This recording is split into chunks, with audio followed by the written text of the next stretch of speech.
নতুন রান্না নিয়ে আমি হাজির হয়েছি, বাঁধাকপির তরকারি। শীতকালে ভালো লাগে। তেজপাতা নিয়েছি, 5 ফোড়ন, জিরে, চিনি, গোটা লঙ্কা।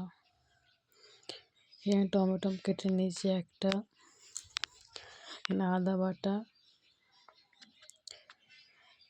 এখানে আছে হলুদ গুঁড়ো, লঙ্কা গুঁড়ো, জিরে গুঁড়ো, তোমার দেখে শুনে নেবে, লবণ।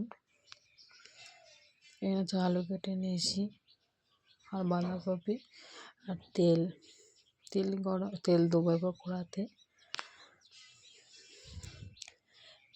তেল দিলাম, গরম হয়ে গেছে। এবার সব কিছু দিয়ে দেবো এগুলো আমি। তেলগুলো খড়ে আসছে। এবার আমি আদা বাটা দিলাম, লঙ্কাগুলো খড়ে গেছে। এবার আদা বাটা দিলাম, টমেটোগুলো দিচ্ছি আমি। কেটে রাখা টমেটোগুলো দিচ্ছি, একটা টমেটো। ভালো করে সিদ্ধ হয়ে আসছে। এবার হলুদ গুঁড়ো, লঙ্কা গুঁড়ো, জিরে গুঁড়ো দিয়ে দিলাম। একটু ভালো করে করতে হবে। হলুদ গুঁড়ো ভালো করে কষা হয়ে আছে, লবণ দিলাম অল্প করে। একটু কষতে হবে ভালো করে। কষা হয়ে এসছে আমার। এরপর আমি আলুগুলো দিয়ে দিলাম। শীতকালে কপি খেতে ভালো লাগে, গ্রীষ্মকালে অতটা ভালো লাগে না। শীতকালের সিজন এখন। এবার আলুগুলো হয়ে এসছে, বাঁধাকপিকে ঢেলে দেবো। বাঁধাকপিকে ঢেলে দিলাম। এবার নেড়ে চেড়ে একবার নিলাম। এবার লবণ দিচ্ছি।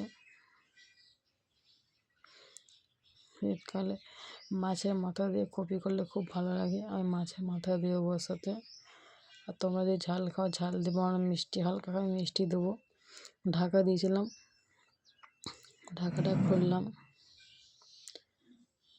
একটু নাড়াচাড়া করলাম। কপিটা শুধু কড়াটা ঘুরে যাচ্ছে। গ্যাসে করলে এরকমই হয়, উনুনে করলে অতটা কিছু অসুবিধা হয় না। গ্যাসে করছি, নাড়াচাড়া করছি। তোমার ঝাল খাও ঝাল দেবে, মিষ্টি খাও মিষ্টি দেবে। মাছের মাথাও দিতে পারো। অল্প করে জল দিচ্ছি ভালো করে সিদ্ধ করার জন্য। জল দিলাম অল্প করে আমি, ভালো করে আমার সিদ্ধটা হয়ে যায়।